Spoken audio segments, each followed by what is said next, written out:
Internet پر بیٹھتا ہے، کہتے جی میں کیسے انٹرنیٹ کے گناہوں سے بچوں، میں انٹرنیٹ کے گناہوں سے کیسے بچوں، ابھی مجھے تیرنا نہیں آتا، میں سمندر میں کود جاؤں، پھر میں کیسے بچوں؟ تو کیسے بچو گے؟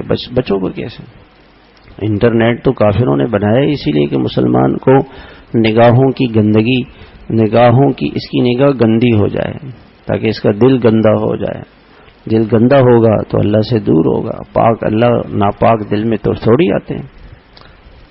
وہ تو آپ اس کو وہ گناہوں کا آلہ ہے، اس کے بعد پھر آپ گناہوں سے نہیں بچ سکتے. کیسے بچ سکتے؟ شیطان کی پوری کوشش یہ ہوتی ہے کہ کسی طرح سے معصیت کا ارتکاب کر کے اس کو اللہ سے دور کر دوں. بس وہ اللہ کی دربار سے قال اخرج منها مدعوما مدحورا قال فاهبط منها، اللہ نے اس کو اپنے دربار سے دھکا دے کے نکال دیا اور کہا میرے دربار سے نکل جاؤ، چلے جاؤ یہاں سے. بس اب اس نے یہ قسم اٹھائی ہے کہ میں اللہ کے قریب نہیں آنے دوں گا.